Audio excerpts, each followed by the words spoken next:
ಹೃದಯಗಳಿಗೆ ನಮ್ಮ ಪ್ರೀತಿಯ ವಂದನೆಗಳು. ಈ ಸಿಹಿಯಾದ ಮನೆ ಕಾರ್ಯಕ್ರಮದ ಮೂಲಕ ನಿಮ್ಮನ್ನು ಸಂಧಿಸುವುದರಲ್ಲಿ ನಾವು ಬಹಳ ಸಂತೋಷ ಪಡುತ್ತೇವೆ. ಈ ದಿನ ಬ್ರೇಕಪ್ ಎಂಬ ಶೀರ್ಷಿಕೆಯಲ್ಲಿ ನಾವು ಕಾರ್ಯಕ್ರಮವನ್ನು ನೋಡಿ ಪ್ರಾರ್ಥನೆ ಮಾಡಲಿದ್ದೇವೆ. ದೇವರಿಗೆ ಇಷ್ಟವಿಲ್ಲದ ಗೆಳೆಯನೊಂದಿಗೋ ಗೆಳತಿಯೊಂದಿಗೋ ನಾವು ಫ್ರೆಂಡ್ಶಿಪ್ ಅನ್ನು ಇಟ್ಟುಕೊಂಡಿರುವಾಗ ದೇವರು ಆ ಸಂಬಂಧವನ್ನು ಬಿಟ್ಟು ಬಿಡು ಎಂದು ಹೇಳಿದರೆ ನಾವು ಬ್ರೇಕಪ್ ಮಾಡುವುದಕ್ಕೆ ಸಿದ್ಧವಾಗಿರಬೇಕು. ಅದೇ ರೀತಿಯಾಗಿ ಪ್ರೀತಿ ಬಿಡುವುದಕ್ಕೆ ಆಗುವುದಿಲ್ಲ, ಬಿಟ್ಟರೆ ಜೀವಿಸುವುದಕ್ಕೆ ಆಗುವುದಿಲ್ಲ ಎಂದು ಹೇಳುವುದಕ್ಕೆ ಪ್ರೀತಿ ದೇವರಲ್ಲ. ಇದು ಹಾರ್ಮೋನ್ಗಳ ಮೂಲಕ ಆಗುವ ಬದಲಾವಣೆ ಎಂಬುದನ್ನು ಅರಿತುಕೊಳ್ಬೇಕು. ದೇವರು ಅಬ್ರಹಾಮನಿಗೆ ಲೋಟನನ್ನು ಬಿಟ್ಟು ಅಗಲು ಎಂಬುದಾಗಿ ಹೇಳುವಾಗ ಅಬ್ರಹಾಮನು ಪ್ರಶ್ನೆ ಕೇಳದೆ ಲೋಟನನ್ನು ಬಿಟ್ಟನು. ಆಗಲೇ ಭೂಮಿ ಹೊರುವುದಕ್ಕೆ ಆಗದೇ ಇರುವಷ್ಟು ಆಶೀರ್ವಾದಗಳನ್ನು ಕರ್ತನಿಂದ ಹೊಂದಿಕೊಂಡನು.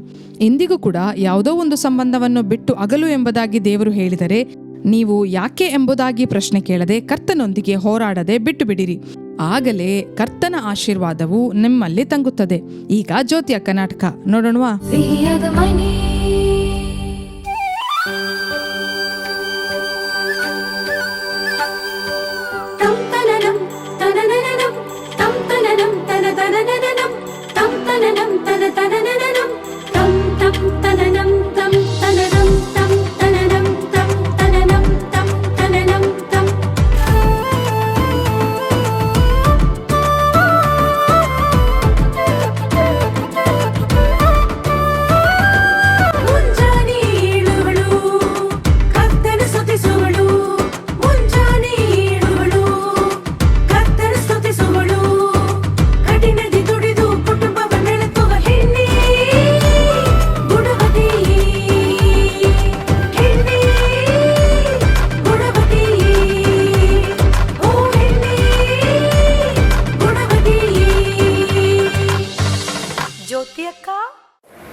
ನನ್ನ ಮೇಲಿನ ಕೋಪನೇನಾ? ಇಲ್ಲ ಕಣೋ. ಬಾಯಿ ಇಲ್ಲ ಅಂತಿದೆ, ಆದ್ರೆ ಮುಖ ತೋರಿಸ್ತಾ ಇದೆಯಲ್ಲ. ಮತ್ತಿನ್ನೇನು, ಎಷ್ಟೊತ್ತು ಕಾಯ್ತಾ ಇದ್ದೆ ನೀನು ಬರ್ತೀನಿ ಅಂತ ಬರಲೇ ಇಲ್ಲ. ಅರ್ಜೆಂಟ್ ಹೊರಗಡೆ ಹೋಗ್ಬಿಟ್ಟಿದ್ನೋ, ಸಾರಿನಾ. ಈಗೆಲ್ಲ ಪದೇ ಪದೇ ಹೊರಗಡೆ ಹೋಗ್ತಾ ಇದೆಯಾ? ಆ ಥರ ಏನಿಲ್ವೋ. ಇವಾಗ ಏನು ಟೀ ಕುಡಿಬೇಕು ತಾನೆ, ಬಾ ಹೋಗೋಣ. ಬಾರ.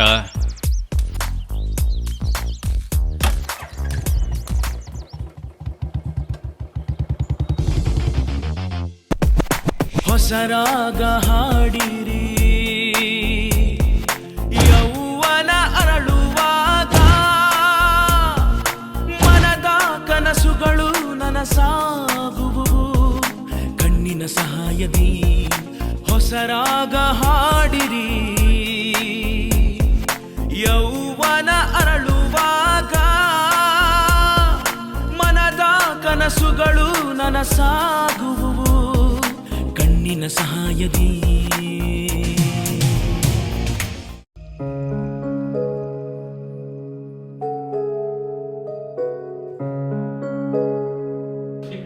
ಮರ್ಸಿ, ಇಲ್ಲಿ ಬಾ ಕೂತ್ಕೋ. ಏನಮ್ಮ, ಏನು ವಿಷಯ? ಸುಮ್ಮನೆ ಅಮ್ಮ. ಸ್ಟಡೀಸ್ ಎಲ್ಲ ಹೇಗೆ ಹೋಗ್ತಿದೆ? ಚೆನ್ನಾಗಿ ಹೋಗ್ತಿದೆ ಅಮ್ಮ. ಸರಿ. ವಿದ್ಯಾಭ್ಯಾಸ ಮುಗಿಸಿ ಏನು ಮಾಡೋಣ ಅಂತ ಪ್ಲ್ಯಾನ್ ಮಾಡಿದ್ಯಾ? ಒಂದು ಪ್ಲಾನು ಇಲ್ಲ. ಅದು ತಪ್ಪು ಮರ್ಸಿ. ನಿನ್ನ ಭವಿಷ್ಯದ ಕಾಲದ ಬಗ್ಗೆ ನಿನಗೊಂದು ಪ್ಲ್ಯಾನ್ ಇರಬೇಕು. ಆ ಪ್ಲ್ಯಾನು ದೇವರ ಚಿತ್ತವಾಗಿರಬೇಕು. ಅರ್ಥ ಆಗಿಲ್ಲಮ್ಮ. ಮರ್ಸಿ, ಅರ್ಥ ಆಗೋ ಥರ ಹೇಳಬೇಕು ಅಂದರೆ ನೀನು ನಿನ್ನ ಭವಿಷ್ಯದ ಜೀವಿತಕ್ಕಾಗಿ ಈಗಲೇ ಪ್ರೇಯರ್ ಮಾಡೋಕ್ಕೆ ಸ್ಟಾರ್ಟ್ ಮಾಡಬೇಕಮ್ಮ. ಈಗ್ಲಿಂದನಾ? ಹೌದಮ್ಮ. ಈಗ ನೀನು ಓದ್ತಾ ಇರ್ಬೋದು, ಆದರೆ ಓದಿದ ಮೇಲೆ ನೀನೇನು ಮಾಡಬೇಕು ಏನು ಮಾಡಬಾರ್ದು ಅನ್ನೋದಕ್ಕಾಗಿ ಎಲ್ಲ ಈಗಲೇ ಪ್ರಾರ್ಥನೆ ಮಾಡಕ್ಕೆ ಪ್ರಾರಂಭಿಸಬೇಕು. ಕಾರಣ ನಿನ್ನ ಜೀವಿತದಲ್ಲಿ ನಿನಗೆ ಯಾವಾಗ ಏನು ಮಾಡಬೇಕು ಅಂತ ಏಸಪ್ಪನಿಗೆ ಮಾತ್ರ ಗೊತ್ತಮ್ಮ. ಇನ್ನೂ ಹೇಳಬೇಕಂದ್ರೆ ನಿನ್ನ ಭವಿಷ್ಯದ ಸಂಗಾತಿಗಾಗಿ ಕೂಡ ಪ್ರಾರ್ಥಿಸಬೇಕು. ಅಮ್ಮ, ನಾನೀಗ ಓದ್ತಾ ಇದ್ದೀನಿ. ನನ್ನ ಮ್ಯಾರೇಜ್ಗಾಗಿ ಇವಾಗ್ಲಿಂದ ಪ್ರೇಯರ್ ಮಾಡಬೇಕಾ? ಖಂಡಿತ ಅಮ್ಮ. ಅವಾಗಲೇ ಕರ್ತನು ನೇಮಿಸಿರೋ ಸಂಗಾತಿ ಸಿಗೋದು. ಇಲ್ಲ ಅಂದರೆ ನಮ್ಮ ಮನಸ್ಸು ಇಷ್ಟಪಡೋ ಸಂಗಾತಿ ಕಡೆಗೆ ಜೀವನ ಹೋಗ್ಬಿಡುತ್ತೆ. ಅದು ದೇವರ ಆಶೀರ್ವಾದವನ್ನ ತಡೆ ಮಾಡಿಬಿಡುತ್ತೆ. ಇದನ್ ಮಾತಾಡಕ್ಕೆ ಕೂತ್ಕೊಳಕ್ ಹೇಳಿದ್ರ ಅಮ್ಮ? ಇದನ್ನ ಮಾತಾಡಬೇಕು ಅಂತ ಅಲ್ಲ, ಆದರೆ ಇದನ್ನು ಮಾತಾಡ್ಬೇಕಲ್ವಾ? ಸರಿ ಅಮ್ಮ, ಪ್ರಾರ್ಥನೆ ಮಾಡ್ತೇನೆ. ಹೊಸ ರಾಗ ಹಾಡಿರಿ,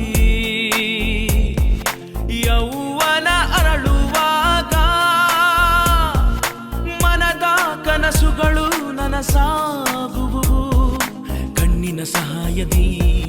ಹೊಸ ರಾಗ ಹಾಡಿರಿ, ಯೌವನ ಅರಳುವಾಗ ಮನದ ಕನಸುಗಳು ನನಸಾಗುವು ಕಣ್ಣಿನ ಸಹಾಯದಿ. ಎಲ್ಲ ಕೆಲಸಗಳಿಗೂ ಕೊನೆಯುಂಟು, ದೇವರ ತೀರ್ಪಿದು. ಈ ನಿಜವ ನೀನು ಮರೆಯದಿರೆ, ಹರೆಯದ ಮಾಯೆ ನೀ ಅರಿವೆ, ಹರೆಯದ ಮಾಯೆ ನೀ ತಿಳಿವೆ.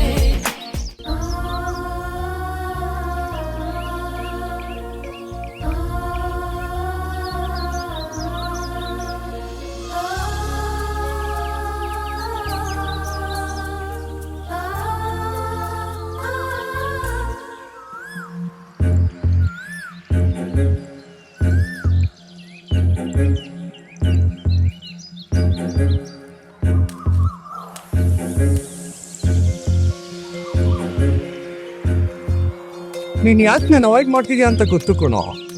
ನಾನು ಯಾಕೋ ನಿನ್ನ ಅವಾಯ್ಡ್ ಮಾಡಲಿ? ನನಗೆಲ್ಲ ಗೊತ್ತು.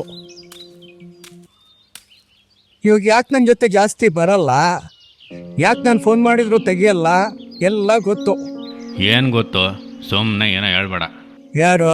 ನಾನು ಸುಮ್ಮನೆ ಹೇಳ್ತಿರೋದಾ? ನಿನ್ನೆ ಸಾರ್ ಎಲ್ಲೋಗಿದ್ರಿ? ನಿನ್ನೆ ಎಲ್ಲೂ ಹೋಗ್ಲಿಲ್ವಲ್ಲ? ಯಾಕೋ ಈ ಥರ ಸುಳ್ಳು ಹೇಳ್ತೀಯ? ನಿನ್ನೆ ನೀನು ಮತ್ತೆ ಹುಡುಗಿ ಕೇಕ್ ಶಾಪಲ್ಲಿ ಇದ್ರಿ ಅಲ್ವಾ? ನಾನು ನೋಡ್ದೆ. ನೋಡ್ದಾ? ಯಾರೋ ಆ ಹುಡುಗಿ, ಎಲ್ರೂ ಹೇಳಿದ್ರು, ನಾನು ನಂಬಲಿಲ್ಲ. ಇವಾಗ ಕಣ್ಣಾರೆ ನಾನೇ ನೋಡ್ದೆ. ಹೇಳು, ಯಾರೋ ಆ ಹುಡುಗಿ? ಸೋಷಿಯಲ್ ಮೀಡಿಯಾದಲ್ಲಿ ಪರಿಚಯ ಕಣ, ತುಂಬ ಒಳ್ಳೆ ಹುಡುಗಿ. ಹೇಗೋ ಒಳ್ಳೆ ಹುಡುಗಿ ಅಂತ ಹೇಳ್ತೀಯ? ಅದೆಲ್ಲ ನಿಂಗೆ ಅರ್ಥ ಆಗಲ್ವಾ? ನನಗೆ ಅರ್ಥ ಆಗೋದು ಬೇಡ, ನಿನಗೆ ಅರ್ಥ ಆಗದೆ ಹೋಗ್ಬಾರ್ದು ಕಣೋ. ಹೊಟ್ಟೆ ಕಿಚ್ಚು. ನಾನು ಯಾಕೋ ಹೊಟ್ಟೆ ಕಿಚ್ಚಪಡ್ಲಿ? ನಿನಗೆ ಕೆಲಸ ಇಲ್ಲ ಅಂತ ಅವಳ ಹತ್ರ ಹೇಳ್ದ? ಇಲ್ವೋ? ಇವತ್ತು ಹೇಳ್ತೀನಿ. ನನಗೇನೋ ಇದು ಸರಿ ಅನ್ನಿಸ್ತಾ ಇಲ್ವೋ? ಹೌದು, ನಿನಗೆ ಯಾವ ತಾನೇ ಸರಿ ಅನಿಸುತ್ತೆ?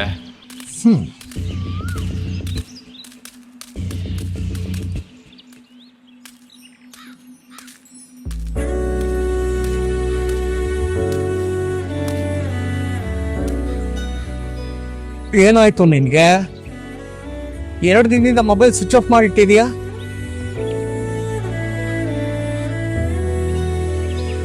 ಯಾಕೆ ಹೊರಟಿದ್ಯಾ? ಏನಾಯ್ತು?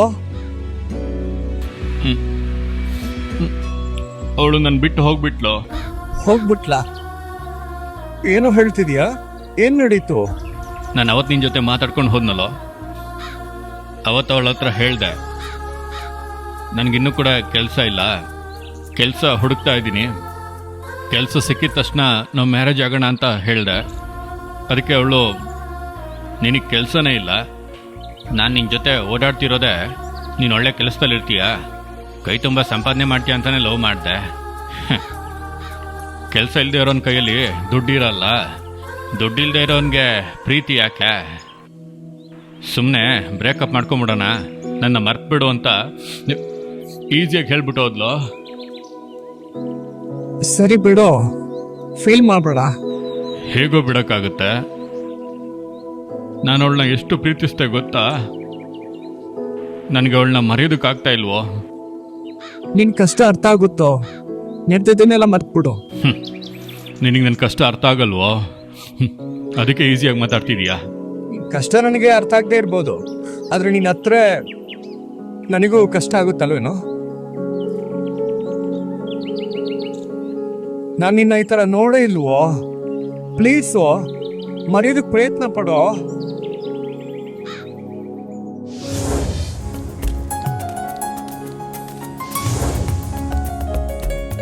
ಬಣ್ಣದ ಲೋಕದಿ ಮನವೇ ಜೀವದಾತನನ್ನೇಕೆ ಮರೆತೆ, ಮಾಯಾಲೋಕದಿ ಸುಂದರ ಎಲ್ಲ ಕೊನೆಗಾಲವನ್ನೇ ನೀ ಮರೆತಿಹೆ ಎಲ್ಲ, ಆಸೆಗಳೆಲ್ಲ ಮರೆಯಾಗುವ ದಿನವೂ ದೂರವಿಲ್ಲ.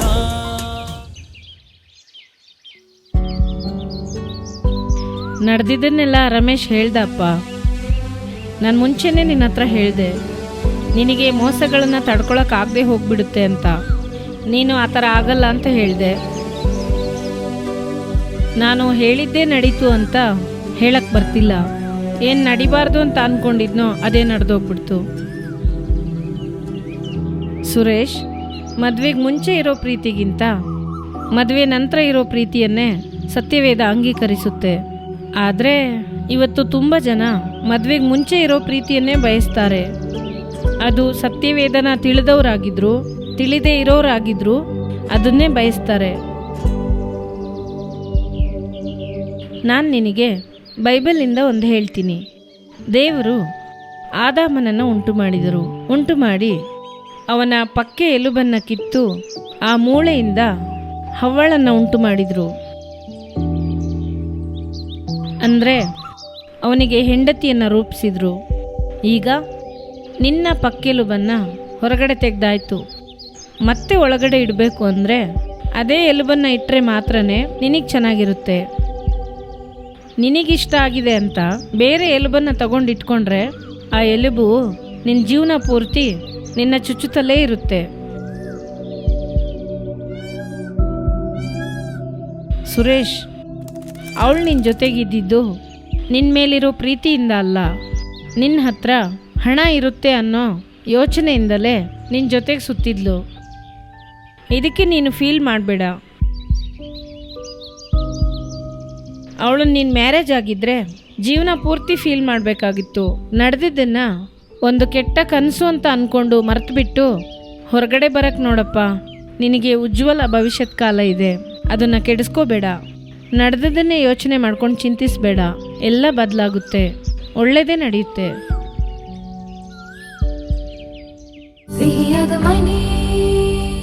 ಏನು ವೀಕ್ಷಕರೇ, ಜ್ಯೋತಿಯ ಕರ್ನಾಟಕವನ್ನು ನೋಡಿದ್ರಾ? ಈಗ ನಿಮ್ಮ ಕುಟುಂಬದ ಆಶೀರ್ವಾದಕ್ಕಾಗಿ ದೇವರ ಸಂದೇಶ ಕೊಟ್ಟು ಪ್ರಾರ್ಥಿಸಲು ಸಹೋದರಿ ಚಲ್ಲಾರಾಣಿ ಅಪ್ಪಾದುರೈ ಅವರು ಸಿದ್ಧರಾಗಿದ್ದಾರೆ. ಪ್ರಾರ್ಥನೆಯೊಂದಿಗೆ ದೇವರ ಸಂದೇಶವನ್ನು ಕೇಳಿರಿ. ಕರ್ತನು ನಿಶ್ಚಯವಾಗಿ ನಿಮ್ಮನ್ನು ಆಶೀರ್ವದಿಸುವನು.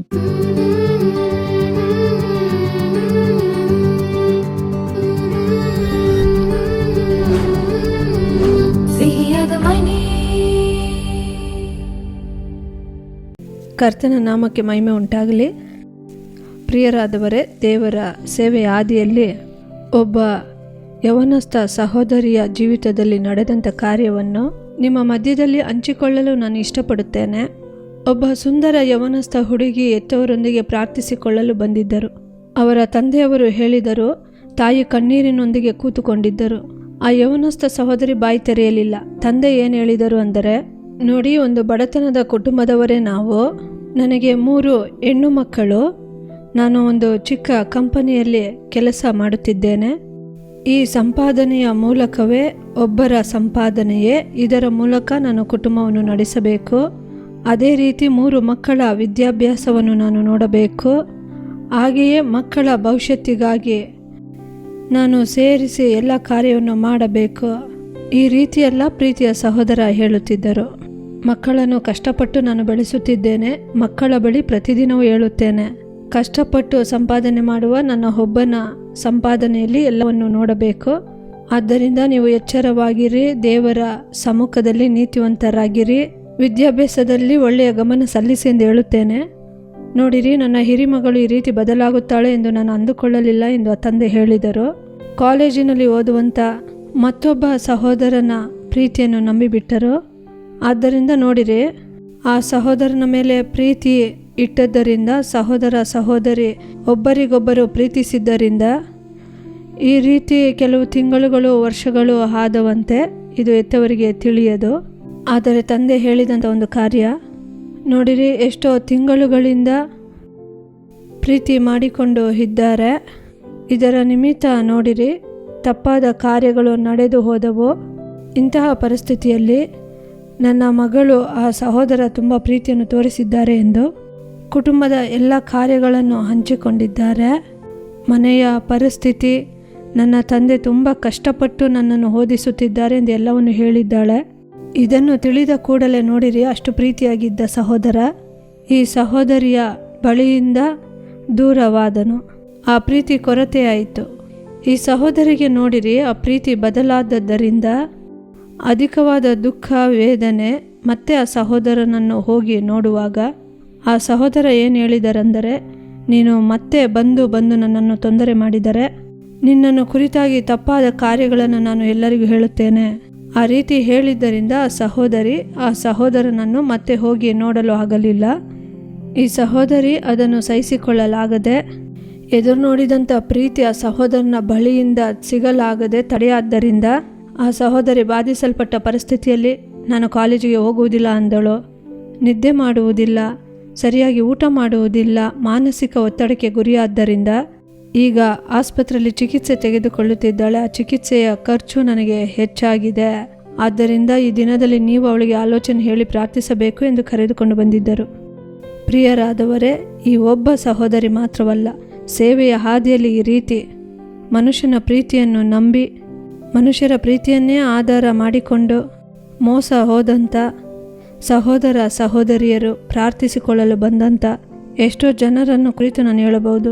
ಇಂದು ಕೂಡ ಒಂದು ವೇಳೆ ಈ ಕಾರ್ಯಕ್ರಮ ನೋಡುತ್ತಿರುವ ಪ್ರೀತಿಯ ಸಹೋದರ ಸಹೋದರಿಯೇ, ಒಬ್ಬ ಮನುಷ್ಯನ ಪ್ರೀತಿಯನ್ನು ನಂಬಿ ಆ ಪ್ರೀತಿಗೆ ದಾಸರಾದಂಥ ಪರಿಸ್ಥಿತಿಯಲ್ಲಿ ಈ ದಿನದಲ್ಲಿ ಆ ಪ್ರೀತಿ ದೂರವಾದ್ದರಿಂದ ಬಾಧಿಸಲ್ಪಟ್ಟಂಥ ಪರಿಸ್ಥಿತಿಯಲ್ಲಿ ಈ ದಿನದಲ್ಲಿ ವೇದನೆಯೊಂದಿಗೆ ದುಃಖದೊಂದಿಗೆ ಯಾಕೆ ಬಾಳುತ್ತೇವೆ? ಸಾಯುವುದೇ ಇನ್ನೂ ತೀರ್ಮಾನ. ಹಾಗೆ ಆತ್ಮಹತ್ಯೆ ಯೋಚನೆಯೊಂದಿಗೆ ಈ ದಿನದಲ್ಲಿ ಕಾರ್ಯಕ್ರಮವನ್ನು ನೋಡುತ್ತಾ ಇರಬಹುದು.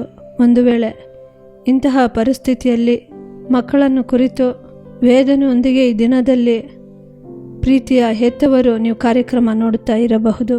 ಒಂದನ್ನು ತಿಳಿದುಕೊಳ್ಳಿರಿ, ಪ್ರೀತಿಯ ಸಹೋದರ ಸಹೋದರಿಗೆ ಹೇಳುತ್ತೇನೆ, ಮನುಷ್ಯರ ಪ್ರೀತಿಯೆಲ್ಲ ಬದಲಾಗುತ್ತದೆ.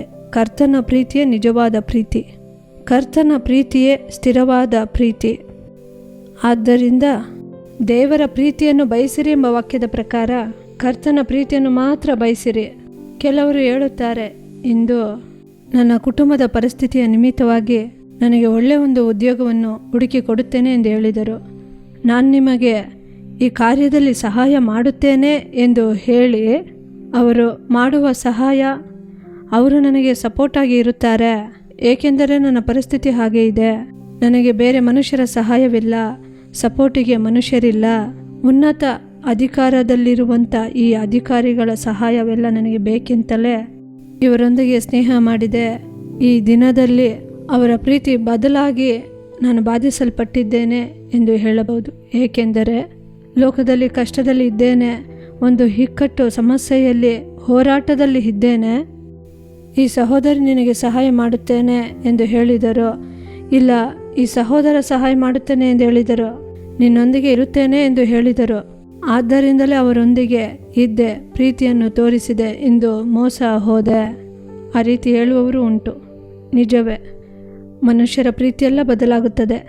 ಇಂದು ಒಂದು ವೇಳೆ ಕಷ್ಟ ವೇದನೆಯ ಮಧ್ಯದಲ್ಲಿ ಇದರಿಂದ ಒಂದು ಬಿಡುಗಡೆ ಬೇಕು, ಒಂದು ಆಶೀರ್ವಾದ ಬೇಕು, ಉನ್ನತ ಸ್ಥಾನ ಬೇಕೋ ಅದಕ್ಕೆ ಮನುಷ್ಯರ ಪ್ರೀತಿಯೇ ಈ ಸಹೋದರಿಯೇ ಮಾಡಲು ಸಾಧ್ಯ, ಈ ಸಹೋದರ ಮಾತ್ರ ಮಾಡಲು ಸಾಧ್ಯ ಎಂಬ ಪರಿಸ್ಥಿತಿಯಲ್ಲಿ ಈ ಕಾರ್ಯಕ್ರಮವನ್ನು ನೋಡುತ್ತಾ ಇರಬಹುದು. ದೇವರ ವಾಕ್ಯ ಹೇಳುತ್ತದೆ, ಕರ್ತನನ್ನು ಪ್ರೀತಿಸುವವರಿಗೆ ಎಲ್ಲವೂ ಆಶೀರ್ವಾದವಾಗಿ ಬದಲಾಗುತ್ತದೆ. ನಿಮ್ಮ ಬಾಳಲ್ಲಿ ಒಂದು ಕಷ್ಟವ, ಸಮಸ್ಯೆಯ, ಹೋರಾಟವ, ಉದ್ಯೋಗಕ್ಕೆ ಮಾರ್ಗ ತೆರೆಯಲ್ಪಡಲಿಲ್ಲವ, ಇಲ್ಲ ನಿಮ್ಮ ವಿದ್ಯಾಭ್ಯಾಸಕ್ಕಾಗಿ ಹಣ ಅಗತ್ಯದ ಮಧ್ಯದಲ್ಲಿ ಇದ್ದೀರಾ, ಸಹಾಯವಿಲ್ಲದ ಪರಿಸ್ಥಿತಿಯಲ್ಲಿದ್ದೀರಾ, ಒಂದನ್ನು ತಿಳಿದುಕೊಳ್ಳಿರಿ. ನಿಮ್ಮ ಸ್ಥಿತಿ ಎಂತಹ ಪರಿಸ್ಥಿತಿಯಾಗಿದ್ದರೂ ದೇವರು ಹೇಳುತ್ತಾರೆ, ನೀವಿರುವ ಪರಿಸ್ಥಿತಿಯಲ್ಲಿ ದೇವರ ಪ್ರೀತಿಯನ್ನು ಮಾತ್ರ ಬಯಸಿರಿ, ಆತನು ಸಕಲವನ್ನು ಒಳ್ಳೆಯದಾಗಿ ಬದಲಾಯಿಸುವ ದೇವರು. ಆದ್ದರಿಂದ ಈ ದಿನದಲ್ಲಿ ಕಾರ್ಯಕ್ರಮವನ್ನು ನೋಡುತ್ತಿರುವ ಪ್ರೀತಿಯ ಸಹೋದರ ಸಹೋದರಿಯೇ, ಲೋಕದ ಪ್ರೀತಿಯಲ್ಲಿ, ಮನುಷ್ಯಳ ಪ್ರೀತಿಯಲ್ಲಿ ಮೋಸ ಹೋಗದಂತೆ ದೇವರ ಸನ್ನಿಧಿಯಲ್ಲಿ ಪ್ರೀತಿಯನ್ನು ಬಯಸಿರಿ. ದೇವರ ಮೇಲೆ ಪ್ರೀತಿಯನ್ನು ಇಟ್ಟು ನಿಲ್ಲಿರಿ, ದೇವರ ಪ್ರೀತಿಯನ್ನೇ ಬಯಸಿರಿ. ಇಂದು ಸಹ ನಾವು ನೋಡಿದೆವು, ಜ್ಯೋತಿ ಅಕ್ಕ ನಾಟಕದಲ್ಲಿ ನಾವು ನೋಡಿದೆವು, ಆ ಪ್ರೀತಿಯ ಸಹೋದರ ಆ ಸಹೋದರಿಯ ಪ್ರೀತಿ ದೂರವಾದದ್ದರಿಂದ ನನ್ನಿಂದ ಮರೆಯಲು ಆಗುತ್ತಿಲ್ಲ ಎಂದು ಬಾಧಿಸಲ್ಪಟ್ಟ ಪರಿಸ್ಥಿತಿಯಲ್ಲಿದ್ದರು. ಸ್ನೇಹಿತ ಸಂತೈಸುವಿಕೆಯನ್ನು ಹೇಳುತ್ತಾರೆ, ನೀನು ಮರೆತು ಬಿಡು. ಆಗ ಈ ಸಹೋದರ ಹೇಳುತ್ತಾರೆ, ನೀನು ಎಷ್ಟು ಸುಲಭವಾಗಿ ಹೇಳುತ್ತೀಯ, ನನ್ನಿಂದ ಮರೆಯಲು ಆಗುತ್ತಿಲ್ಲ. ಈ ದಿನದಲ್ಲೂ ಕೂಡ ಒಂದು ವೇಳೆ ನೀವು ನಂಬಿದಂತಹ ಪ್ರೀತಿಯಲ್ಲಿ ಮೋಸ ಹೋಗಿ ಒಂದು ವೇಳೆ ನನ್ನಿಂದ ಮರೆಯಲು ಆಗುತ್ತಿಲ್ಲ, ಬಾಳಲು ಆಗುತ್ತಿಲ್ಲ, ಏನು ಮಾಡಬೇಕೋ ತಿಳಿಯದು, ಇನ್ನು ಆತ್ಮಹತ್ಯೆಯೇ, ಇನ್ನು ಬಾಳುವುದೇ ಬೇಡ, ಒಂದು ವೇಳೆ ಕಾಲೇಜಿಗೆ ಹೋಗಲಾಗದೆ ಅವಮಾನ ಪಟ್ಟ ಪರಿಸ್ಥಿತಿಯಲ್ಲಿ ಇರಬಹುದು, ಉದ್ಯೋಗಕ್ಕೆ ಹೋಗಲಾಗದ ಪರಿಸ್ಥಿತಿಯಲ್ಲಿ ನೀನು ಇರಬಹುದು, ಏನು ಜೀವನ ಇದು ಎಂದು ಯಾರನ್ನು ನೋಡಲಾಗದೆ ಮನೆಯಲ್ಲೇ ಇರಬಹುದು. ಕರ್ತನ ಸಮ್ಮುಖದಲ್ಲಿ ಅವರನ್ನು ಒಪ್ಪಿಸಿಕೊಡಿರಿ. ಯಾರ ಮಾತು ನಿಮ್ಮನ್ನು ಬಲಪಡಿಸುವುದಿಲ್ಲ, ಯಾರ ಮಾತುಗಳು ನಿಮ್ಮ ಹೃದಯವನ್ನು ನಿಮ್ಮನ್ನು ಸಂತೋಷಪಡಿಸಲಾಗುವುದಿಲ್ಲ. ದೇವರು ಮಾತ್ರವೇ. ದೇವರ ಪ್ರೀತಿಯನ್ನು ಆಶ್ರಯಿಸಿಕೊಳ್ಳಿರಿ. ಯೇಸುವೆ, ನಾನು ಮಾಡಿದ್ದೆಲ್ಲ ತಪ್ಪು, ನಿಮ್ಮ ಪ್ರೀತಿ ಸಾಕು ಅಯ್ಯ, ಆ ರೀತಿ ಹೇಳಿ ದೇವರ ಹಸ್ತದಲ್ಲಿ ಒಪ್ಪಿಸಿಕೊಡಿರಿ. ದೇವರೇ, ನಿಮ್ಮ ಪ್ರೀತಿ ಮಾತ್ರ ನನಗೆ ಬೇಕು. ಲೋಕದ ಪ್ರೀತಿಯೆಲ್ಲ ಮಾಯೆ, ಮನುಷ್ಯರ ಪ್ರೀತಿಯೆಲ್ಲ ಬದಲಾಗುತ್ತದೆ ಎಂದು ನಾನು ತಿಳಿದುಕೊಂಡೆ. ನಿಮ್ಮ ಪ್ರೀತಿ ಬೇಕು ಎಂದು ಪ್ರಾರ್ಥಿಸಿರಿ. ಕರ್ತನು, ಆತನ ಪ್ರೀತಿ ನಿಮ್ಮ ಬಾಳಲ್ಲಿ, ನಿಮ್ಮ ಜೀವಿತದಲ್ಲಿ ಕಾಣಲ್ಪಡುತ್ತದೆ. ಆತನ ಪ್ರೀತಿಯಿಂದಲೇ ನಿಮ್ಮನ್ನು ಸೆಳೆದುಕೊಳ್ಳುತ್ತಾನೆ. ಯೇಸು ನಿಮ್ಮನ್ನು ಪ್ರೀತಿಯಿಂದ ಅಪ್ಪಿಕೊಳ್ಳುತ್ತಾರೆ. ಅದು ಮಾತ್ರವಲ್ಲ, ಕೆಲವರು ಆಲೋಚನೆಗಾಗಿ ತುಂಬ ಜನರನ್ನು ಕರೆದುಕೊಂಡು ಬರುತ್ತಾರೆ. ಆಗ ಕೆಲವು ಆಲೋಚನೆ ಕೊಡುವಾಗ, ನನಗೆ ಜೀವಿತ ಯಾಕೆ ಈ ರೀತಿ ಇದೆ, ಯಾಕೆ ನಾವು ಬದುಕುತ್ತಿದ್ದೇವೆ, ಆ ರೀತಿ ಒಬ್ಬ ಸಹೋದರಿ ಬಂದರು. ನೋಡಿರಿ, ನಡೆದ ಕಾರ್ಯವನ್ನು ನಾನು ಹೇಳುತ್ತೇನೆ. ಹೇಗೆ ಆಂಟಿ, ಯಾಕೆ ಬದುಕುತ್ತಿದ್ದೇವೆ ಎಂಬ ಪರಿಸ್ಥಿತಿಯಲ್ಲಿ ದೇವರ ಬಳಿ ಹೋಗಿ ಹೇಗೆ ಪ್ರಾರ್ಥಿಸುವುದು? ಪ್ರಾರ್ಥಿಸಲು ಹೇಳುತ್ತೀರಿ, ನಾನು ಪ್ರಾರ್ಥಿಸಿದರೂ ಆ ಯೋಚನೆ ನನ್ನನ್ನು ಬಿಟ್ಟು ಬದಲಾಗುತ್ತಿಲ್ಲ. ಹಳೆಯ ಯೋಚನೆಗಳು, ಆಲೋಚನೆಗಳೇ ನನಗೆ ಬರುತ್ತಾ ಇದೆ. ಈ ರೀತಿ ಹೇಳಿದ ಸಹೋದರಿ, ನಡೆದ ಕಾರ್ಯ ಹೇಳುತ್ತಿದ್ದೇನೆ. ಆಗ ನನಗೆ ದೇವರು ಒಂದು ಆಲೋಚನೆಯನ್ನು ಕೊಟ್ಟರು. ಆ ಸಹೋದರಿ ಪ್ರಾರ್ಥಿಸಲು ಆಗಲಿಲ್ಲ. ನೀವು ಹೇಳುತ್ತೀರಿ, ನನ್ನಿಂದ ಆಗುತ್ತಿಲ್ಲ, ಬಾಳಲು ಆಗುತ್ತಿಲ್ಲ, ಮರೆಯಲು ಆಗುತ್ತಿಲ್ಲ, ಬಾಳೆಂದರೆ ಇಷ್ಟವೇ ಇಲ್ಲ. ಆಗ ದೇವರು ಹೇಳಿದ ಒಂದು ಮಾತನ್ನು ಮಾತ್ರ ಹೇಳಿದೆ. ಸರಿಯಮ್ಮ, ನೀನು ಹಾದು ಬರುವಂಥ ಮಾರ್ಗವನ್ನು ನಿನ್ನೊಂದಿಗೆ ಇರುವ ಯೌವನಸ್ಥರಿಗೆ ಹೇಳಿ, ನಾನು ಈ ರೀತಿ ಬಾಧಿಸಲ್ಪಟ್ಟೆ, ನೀನು ನನ್ನ ಬಳಿ ದುಃಖ ಹೇಳುತ್ತಿದ್ದೀಯಲ್ಲ, ಈ ದುಃಖವನ್ನು ನಿನಗೆ ತಿಳಿದಂತಹ ಯೌವನಸ್ಥರ ಬಳಿಗೆ ಹೋಗಿ ನೋಡಿರಿ, ಮನುಷ್ಯನ ಪ್ರೀತಿಯನ್ನು ಹಿಂಬಾಲಿಸಬೇಡಿರಿ, ನನ್ನ ಬಾಳಲ್ಲಿ ಇಷ್ಟು ಕಷ್ಟಪಟ್ಟಿದ್ದೇನೆ, ಅವರ ಪ್ರೀತಿಯೆಲ್ಲ ಬದಲಾಗುತ್ತದೆ, ಅವರು ಮೋಸ ಮಾಡುತ್ತಾರೆ, ದೇವರ ಪ್ರೀತಿ ಮಾತ್ರವೇ ಎಂದು ಹೇಳು ಅಮ್ಮ, ನೀನು ಹೇಳು ಎಂದು ದೇವರು ಕೊಟ್ಟಂಥ ಆಲೋಚನೆಯನ್ನು ನಾನು ಹೇಳಿ ಕಳುಹಿಸಿಕೊಟ್ಟೆ. ಆದರೆ ನಡೆದಂಥ ಕಾರ್ಯ ಏನು ಗೊತ್ತಾ? ನಿಜವಾಗಿ ನಡೆದಂಥ ಕಾರ್ಯ, ಸಹೋದರಿ ಹೆಸರು ವಿಮಲ. ನೋಡಿರಿ, ಆ ಸುಂದರವಾದ ಹೆಣ್ಣು ಮಗಳನ್ನು ನೋಡಿರಿ. ನನ್ನ ಮಾತನ್ನು ಕೇಳಿದ ಕೂಡಲೇ, ಸರಿ, ನನ್ನ ರೀತಿ ಯಾರು ಬಾಧಿಸಪಡಬಾರದೆಂದು ನಾನು ಇದನ್ನು ಮಾಡುತ್ತೇನೆ ಎಂದು ಹೇಳಿ ನೋಡಿರಿ, ಅವಳಿಗೆ ತಿಳಿದವರ ಬಳಿ, ಜೊತೆಯಲ್ಲಿ ಓದಿದವರ ಬಳಿ ಫೋನಿನ ಮೂಲಕ ಮಾತನಾಡಲು ಆರಂಭಿಸಿದಳು. ಲೋಕದಲ್ಲಿ ಮನುಷ್ಯನ ಮೇಲೆ ಪ್ರೀತಿಯನ್ನು ಇಡಬೇಡಿರಿ, ನಾನು ಬಾಧಿಸಲ್ಪಟ್ಟಿದ್ದೇನೆ, ನಿದ್ದೆ ಮಾಡಲು ಆಗುತ್ತಿಲ್ಲ, ಊಟ ಮಾಡಲು ಆಗುತ್ತಿಲ್ಲ, ಇದರಿಂದ ನಾನು ಹೊರಗೆ ಬಂದು ಯಾರನ್ನು ನೋಡಲಾಗದ ಪರಿಸ್ಥಿತಿಯಲ್ಲಿ ಇದ್ದೇನೆ ಎಂದು ತನ್ನಿಂದ ಎಷ್ಟು ಜನರಿಗೆ ಹೇಳಲು ಸಾಧ್ಯವೋ ಆ ರೀತಿ ಹೇಳಲು ಆರಂಭಿಸಿದಳು. ಕೊನೆಗೆ ಅವಳು ಹೇಳಿದ್ದು, ದೇವರ ಪ್ರೀತಿಯನ್ನು ಮಾತ್ರ ಹಿಡಿದುಕೊಳ್ಳಿರಿ. ಅವಳು ಹೇಳಲು ಆರಂಭಿಸಿದಳು, ದೇವರ ಪ್ರೀತಿಯನ್ನು ಕುರಿತು ಹೇಳಲು ಆರಂಭಿಸಿದಳು. ಅವಳು ಪಟ್ಟಂಥ ಕಷ್ಟವನ್ನು ಹೇಳಲು ಆರಂಭಿಸಿದಳು. ಕರ್ತನು ಆತನ ಪ್ರೀತಿಯಿಂದ ವಿಮಲಳನ್ನು ತುಂಬಿಸಿದರು.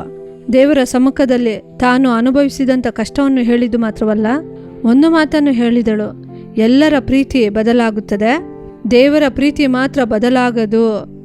ಅದು ಮಾತ್ರನ್ನು ಹೇಳಿ ದೇವರ ನಾಮವನ್ನು ಘನಪಡಿಸಿದಳು. ಕೆಲವು ತಿಂಗಳುಗಳಲ್ಲಿ ಆ ಸಹೋದರಿ ಬಂದಳು, ಸಂತೋಷದಿಂದ ಬಂದಳು. ಆಂಟಿ, ನನ್ನಲ್ಲಿ ಒಂದು ಬಿಡುಗಡೆಯನ್ನು ಕಾಣುತ್ತಿದ್ದೇನೆ. ಈ ರೀತಿ ನಾನು ಪಟ್ಟಂಥ ದುಃಖವನ್ನು ದೇವರ ಪ್ರೀತಿ ಎಂದೇ ನಾನು ಪ್ರಾರ್ಥಿಸಲಾಗಲಿಲ್ಲ, ಆದರೆ ಹೇಳಲು ಆರಂಭಿಸಿದೆ. ಇದನ್ನು ಹೇಳುತ್ತಾ ಕರ್ತನು ನನ್ನನ್ನು ಬಲಪಡಿಸಿದರು. ಕರ್ತನ ಪ್ರೀತಿಯಿಂದ ನನ್ನನ್ನು ತುಂಬಿಸಿದರು. ಈಗ ಒಂದು ಬಿಡುಗಡೆ, ಒಂದು ತಿಳುವಳಿಕೆಯಿಂದ ನಾನು ಇದ್ದೇನೆ. ಇನ್ನು ನಾನು ಅರ್ಥ ಮಾಡಿಕೊಂಡೆ, ದೇವರಿಗಾಗಿ ನಿಲ್ಲುವೆ, ದೇವರಿಗಾಗಿಯೇ ಬಾಳುವೆ ಎಂದು ಹೇಳುವಂತೆ ದೇವರು ಸಾಕ್ಷಿಯಾಗಿ ಆ ಮಗಳನ್ನು ಇಟ್ಟಿದ್ದಾರೆ. ಮುಂದುವರಿದು ಓದುವಂತೆ ದೇವರು ಈ ದಿನದಲ್ಲಿ ಆ ಮಗಳಿಗೆ ಕೃಪೆ ಕೊಟ್ಟಿದ್ದಾರೆ. ಆದ್ದರಿಂದ ಇಂದು ನೀವು ಅರಿಕೆ ಮಾಡಿರಿ, ದೇವರ ಸಮ್ಮುಖವನ್ನು ಹಿಡಿದುಕೊಳ್ಳಿರಿ, ದೇವರ ಪ್ರೀತಿಯನ್ನು ಆಶ್ರಯಿಸಿರಿ. ಕರ್ತನು ತನ್ನ ಪ್ರೀತಿಯಿಂದಲೇ ಆತನು ನಿಮ್ಮನ್ನು ತನ್ನ ಕಡೆಗೆ ಎಳೆದುಕೊಳ್ಳುತ್ತಾನೆ. ನಿಮ್ಮ ಸಕಲ ಕಾರ್ಯವನ್ನು ಕರ್ತನು ಒಳ್ಳೆಯದಾಗಿ ಬದಲಾಯಿಸುತ್ತಾರೆ. ದೇವರು ನಿಮ್ಮನ್ನು ಆಶೀರ್ವದಿಸಿ ಸಂತೋಷ ಪಡುವಂತೆ ಮಾಡುತ್ತಾರೆ. ಆ ಆಶೀರ್ವಾದಕ್ಕಾಗಿ ನಾವು ಪ್ರಾರ್ಥಿಸೋಣ. ಎಲ್ಲರೂ ಪ್ರಾರ್ಥಿಸೋಣ.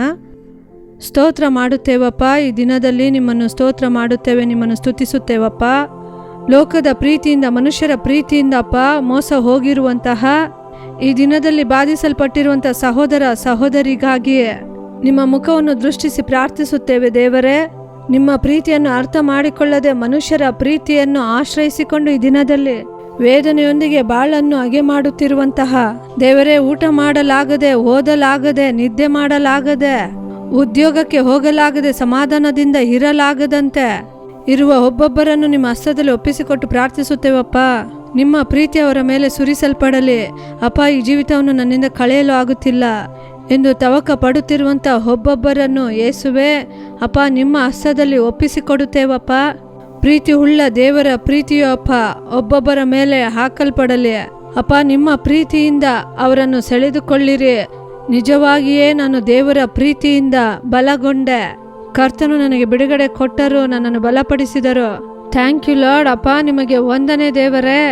ನಿಮ್ಮ ಪ್ರೀತಿ ಅವರ ಮೇಲೆ ಇಳಿಯುವಂತೆ ನಿಮ್ಮ ಕೃಪೆ ಇಳಿಯುವುದಕ್ಕಾಗಿ ವಂದನೆ ಅಪ್ಪ. ಹಾಲೆಲೂಯಾ, ನಿಮಗೆ ವಂದನೆ. ಅಂತ ಸಹೋದರ ಸಹೋದರಿಯನ್ನು ನಿಮ್ಮ ಹಸ್ತದಲ್ಲಿ ಒಪ್ಪಿಸಿಕೊಡುತ್ತೇವೆ. ದೇವರ ವಾಕ್ಯವು ಶಾಶ್ವತವಾದ ಪ್ರೀತಿಯನ್ನು ಕೊಡುವಂಥದ್ದು ಎಂದು ನಿಮ್ಮ ಪ್ರೀತಿಯನ್ನು ಅಪ್ಪ ಒಬ್ಬೊಬ್ಬರು ಹಿಡಿದುಕೊಳ್ಳುವಂತೆ, ನಿಮ್ಮ ಪ್ರೀತಿಯಲ್ಲಿ ನೆಲೆ ನಿಲ್ಲುವಂತೆ ಒಬ್ಬೊಬ್ಬರನ್ನು ನಿಮ್ಮ ಹಸ್ತದಲ್ಲಿ ಒಪ್ಪಿಸುತ್ತೇವೆ. ನಿಮ್ಮ ಕೃಪೆ ಆವರಿಸಲಿ, ನಿಮ್ಮ ನಾಮ ಮಹಿಮೆ ಹೊಂದಲಿ. ಯೇಸುವಿನ ನಾಮದಲ್ಲಿ ಪ್ರಾರ್ಥಿಸುತ್ತೇನೆ ತಂದೆಯೇ, ಆಮೇನ್. ನನ್ನ ಪ್ರಿಯರಾದವರೇ, ಈ ದಿನದಲ್ಲಿ ದೇವರು ಪ್ರಾರ್ಥನೆಯನ್ನು ಕೇಳಿದ್ದಾರೆ, ಆತನ ಪ್ರೀತಿಯಿಂದ ನಿಮ್ಮನ್ನು ತುಂಬಿಸಿದ್ದಾರೆ. ಒಂದು ಮಾತನ್ನು ಮಾತ್ರ ಹೇಳಿರಿ, ದೇವರೇ ನಿಮ್ಮ ಪ್ರೀತಿಯಿಂದ ನನ್ನನ್ನು ತುಂಬಿಸಿ ಎಂದು ಹೇಳಿರಿ. ಕರ್ತನು ತನ್ನ ಪ್ರೀತಿಯಿಂದ ತುಂಬಿಸಿ ದೇವರ ಪ್ರೀತಿ ನಿಮ್ಮ ಮೂಲಕ ಮತ್ತೊಬ್ಬರಿಗೆ ಹಾದು ಹೋಗುವಂತೆ ಕರ್ತನ ಕೃಪೆಯನ್ನು ಕೊಡುತ್ತಾರೆ. ಕರ್ತನ ನಾಮ ಮಹಿಮೆ ಹೊಂದುತ್ತದೆ. ಆಮೇನ್. ಪ್ರಿಯರಾದವರೇ, ಈ ದಿನದ ಕಾರ್ಯಕ್ರಮ ನಿಮಗೆ ಆಶೀರ್ವಾದವಾಗಿತ್ತೆಂದು ನಾವು ನಂಬುತ್ತೇವೆ. ನೀವು ಹೊಂದಿಕೊಂಡಂತಹ ಮೇಲುಗಳನ್ನು, ಆಶೀರ್ವಾದಗಳನ್ನು ನಮಗೆ ತಿಳಿಯಪಡಿಸಲು ಮರೆಯಬೇಡಿರಿ. ನಿಮ್ಮ ಪ್ರಾರ್ಥನಾ ಮನವಿಗಳು ಏನೇ ಆಗಿದ್ದರೂ ದೂರವಾಣಿಯ ಮೂಲಕ, ಇಮೇಲ್ ಮೂಲಕ ನಮಗೆ ತಿಳಿಯಪಡಿಸಿರಿ. ನಿಮಗಾಗಿ ಪ್ರಾರ್ಥಿಸಲು, ಆಲೋಚನೆ ಕೊಡಲು ಸಹೋದರ ಮೋಹನ್ ಸಿ ಲಾಜರಸ್ ಅವರು ಮತ್ತು ದೇವರ ಸೇವಕರುಗಳು ಸಿದ್ಧರಾಗಿದ್ದಾರೆ. ಶನಿವಾರ ಮತ್ತು ಭಾನುವಾರ ದೂರದರ್ಶನ ಹಾಗೂ ಏಸು ಬಿಡಿಸುತ್ತಾನೆ ಸಾಮಾಜಿಕ ಜಾಲತಾಣಗಳಲ್ಲಿ ಪ್ರಸಾರವಾಗುವ ಪ್ರಾರ್ಥಿಸೋಣ ಬನ್ನಿ ಕಾರ್ಯಕ್ರಮವನ್ನು ನೋಡಲು ಮರೆಯಬೇಡ್ರಿ. ಪುನಃ ಮುಂದಿನ ವಾರ ಇದೇ ಕಾರ್ಯಕ್ರಮದಲ್ಲಿ ಇದೇ ಸಮಯದಲ್ಲಿ ಸಂಧಿಸೋಣ. ಅದುವರೆಗೂ ದೇವರ ಕೃಪೆ ನಿಮ್ಮೊಂದಿಗಿರಲಿ.